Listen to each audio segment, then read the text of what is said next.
Mike Laporte back with you on the Rural Radio Network, and we have some guests in the studio with us today, some FFA officers for the state of Nebraska. Andrea Walk is with us from Juanita and is a state vice president, and Brandon Nichols, also a state vice president from Bridgeport. Folks, welcome, and it's always good to interact with the FFA and kind of get rejuvenated a little bit on the way we feel about the future. So give us some thoughts here about, Andrea, your FFA interaction as a state officer here. Well, we've had a really exciting summer. We started out with Colt Conference, leading different chapter officers throughout the state of Nebraska. We had about 1,000 students come in throughout a 2-week time period, and really helps them build on their individual strengths and learning about what they bring to a team. And that was really probably one of my favorite experiences so far. As well as we led Empower, which is a conference that's available to all people interested in agriculture and leadership. So it's been a great time interacting with students from across the state. We'll just kind of come back and forth here a little bit with you guys, but Brandon, a little bit about your experience with the group so far.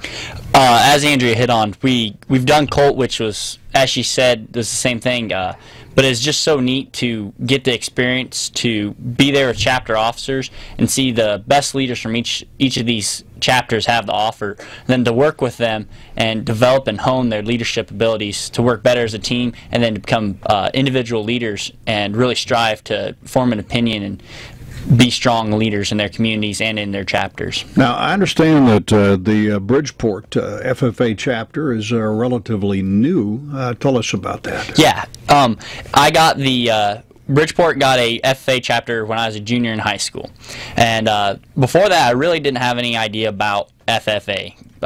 Never had it involved. It's been out of our community for 40+ years, and then finally my junior year it came in, and I had an ag teacher came around during the summer and said, hey, we're going to have an ag program, and we'd love for you to be a part of it.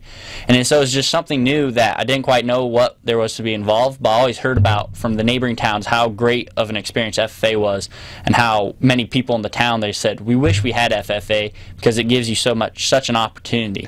And so I just jumped on the opportunity and took it from there, and took all the opportunities that it had to offer for me. Now, Andrea, are you a ranch kid? Did you grow up out in the country or not? Yes, I grew up on our family farm and ranch of 6 generations with my 4 other siblings. So that's what started my supervised agricultural experience. Out on my farm, I've raised corn, wheat, and sunflowers over the years, and so being able to do that has been really nice. That I've grown up in the agricultural world. Yeah. As far as your future goals and plans, do you have any? I'm sure you do. Some direction for that. Yes, I'm very interested in ag communications and public relations. So events like these are awesome for me, that I can interact with business leaders that are doing the jobs that I want to do.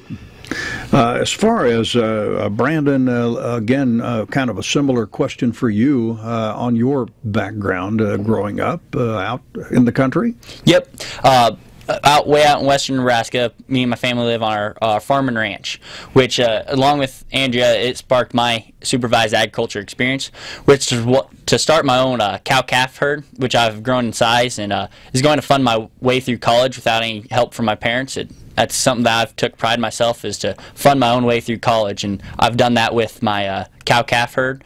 And then part of that, paying for the feed and use of the equipment and everything for my cows, I work for my parents on the farm and ranch. So you guys stay pretty busy, don't you, Yes. with your FFA, at least this coming year. Give us a feel a little bit for that, Andrea, about the kind of commitment that is.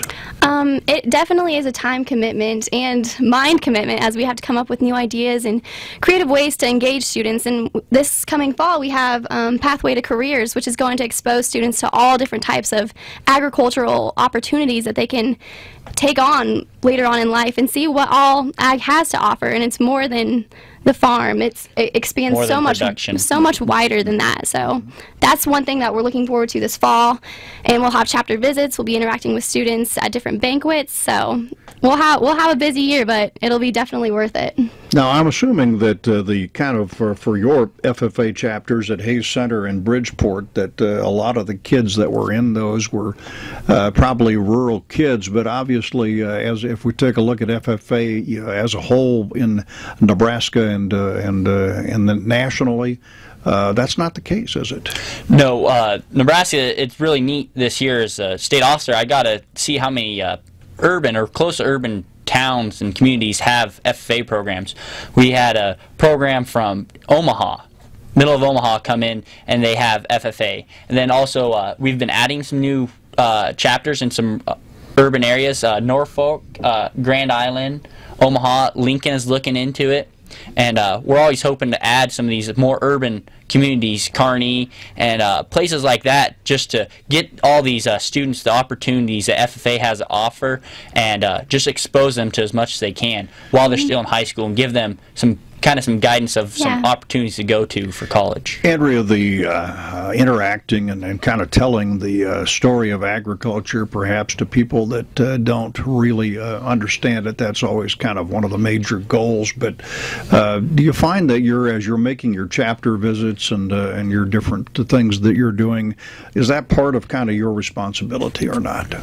I think definitely educating everyone that we come in contact with the importance of agriculture and how it is everything that we do, and it's driving, especially Nebraska. It's huge. Everything that there is to offer in agriculture, and telling our own stories. There's a lot of people that are removed from the farm, so letting them know what we do, why we do, and how we do, I think is really important.